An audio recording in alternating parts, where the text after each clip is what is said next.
Ready, we'll go work on the cottage.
Well, welcome to episode 23 of the Healing Hut. On this episode, there's the big thing I'm going to be doing is a lot of drywalling, and I may, if I get all the downstairs drywalled, I'll work. I can't work on the high areas, or I don't want to, until later in the winter when I'm going to rent a lift and do that. So I hope to get the drywalling done. I might put a shower in while I'm at it, and I might start doing some lime stucco over this, so we'll see how it goes. But I'm very happy to say that I'm feeling so much better than I was on the last episode. We just had a glorious holidays. I hope you did too. We had 4 of our 5 children home with their spouses, and so we had a total of 10 people in our house. Well, 11 really, counting my granddaughter. My local son didn't stay here though. But we were able to utilize the loft with a bed, which was one of my goals, to having a toilet.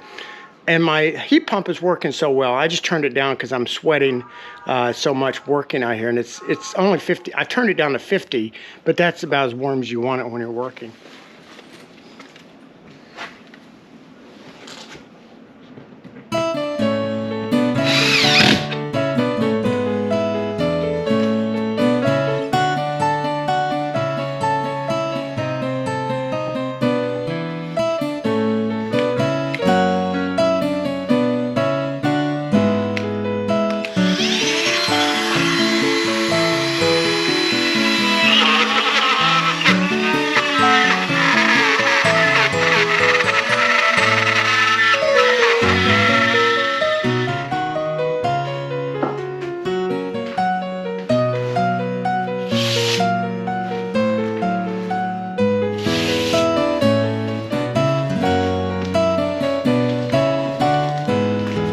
I've run into a problem that I hope I can solve easily. This area here is back of the chimney box. It's a frame box. Eventually I'll have a fireplace. And about 3 months ago, I noticed, actually it was the guy from the county that noticed that I had a leak. Oh, it's dry now. I had a leak, small leak coming down. I assumed it was in the framing and tar paper of that section, and I'll show you what I did. But I worked on it. I put up new tar paper. Now, a problem is I cannot reach up on the roof. I can't climb on the roof anymore.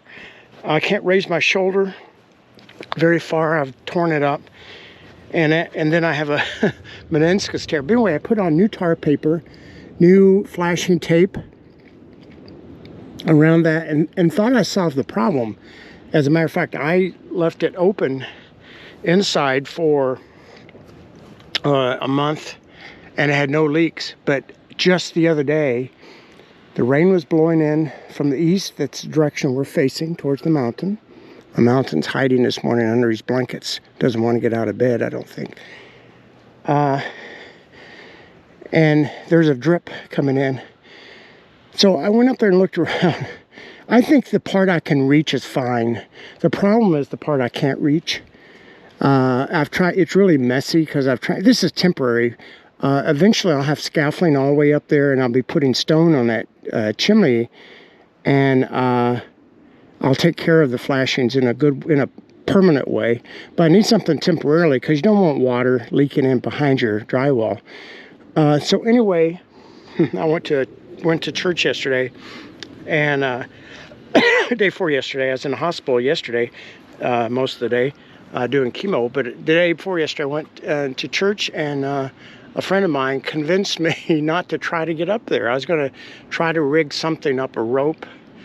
He said, "Mike, don't do that." So I went home that night, and I sent a text to my roofer. And I said, "Any chance you'd be interested in helping me with this problem?" And within minutes, he said, "Oh, absolutely." So he's coming today at noon. And I think, he crawls around the roof like a cat. He's young. I don't think he's even 30. And he can get up there and figure out where that water's coming in and patch it. And I need to lay out some tar paper and some masking tape. He usually has his own supplies with him. So anyway, the thing I don't like is I'm trying not to spend money. I've finished my budget I'd put for the cottage. I've depleted it, so now I have to be very careful. My wife's getting ready to retire too. So anyway, I hope he's going to fix that problem. But it caused me one night of almost lost sleep, thinking, how in the world am I going to get up there to fix that? That's where it is.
I'm going to finish this wall this morning, and then I'm going to stop. Then I get to this area here that's going to be the fireplace, and it was wet, and it's drying out. There's still a bit of water there. But yesterday, my roofer, I went to him for help. Help me! Because I was going to do it myself, and it's really dangerous for me. I can't lift my arm very high on my left, and it's even if I was young and healthy, it's hard to get up on that steep roof.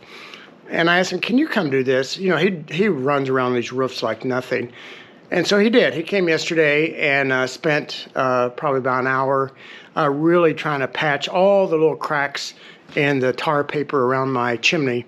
I think that's going to solve the water problem.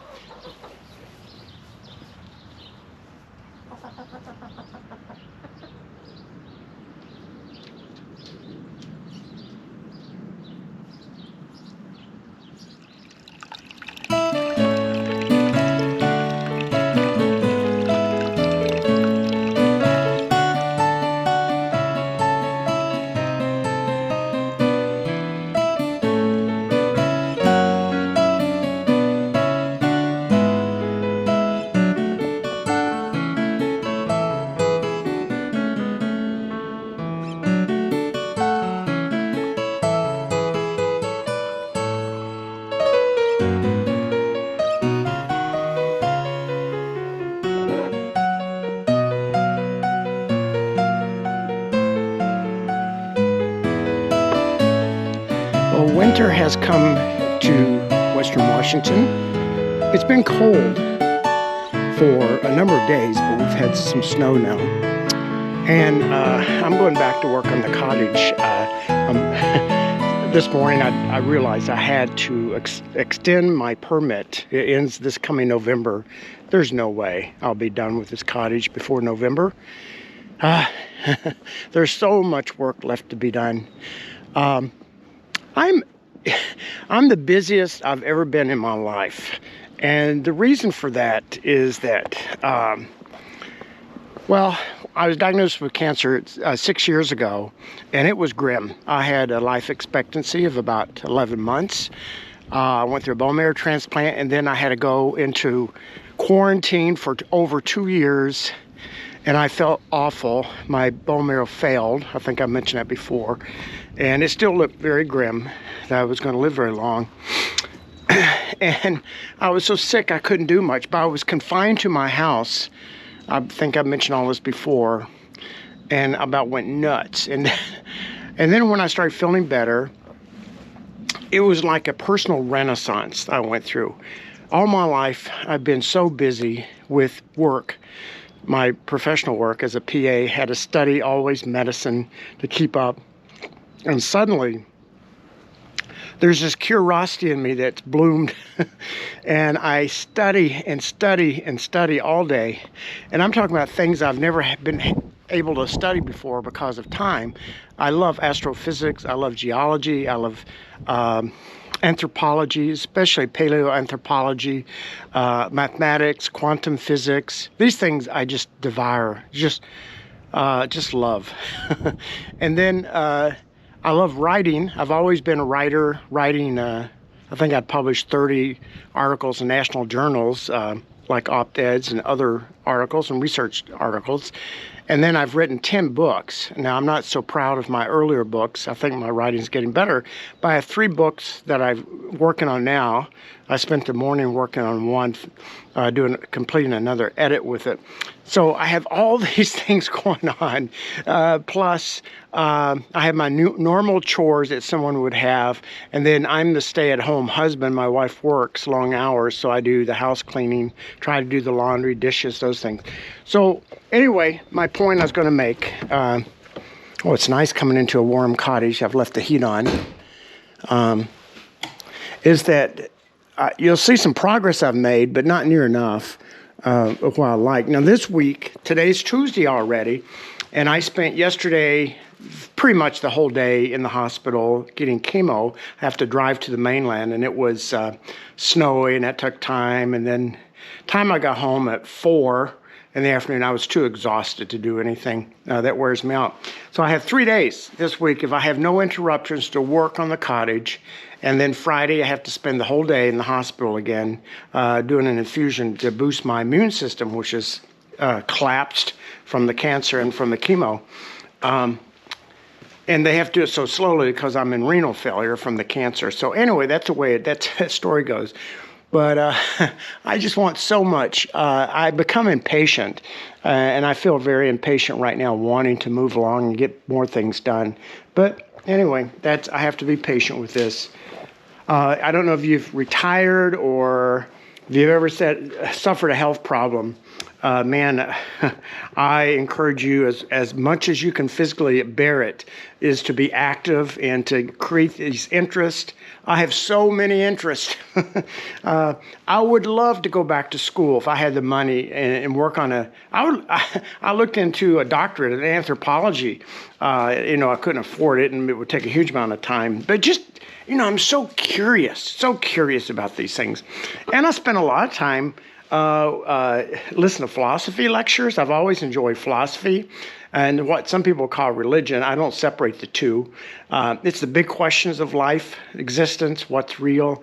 Of course, the big question is God. And I spend hours and hours, and I enjoy that so much. All the big questions of life, including the material universe, the cosmos, all the sciences. Love them. Anyway, so today what I'm going to do is I'm going to finish up my mechanical room.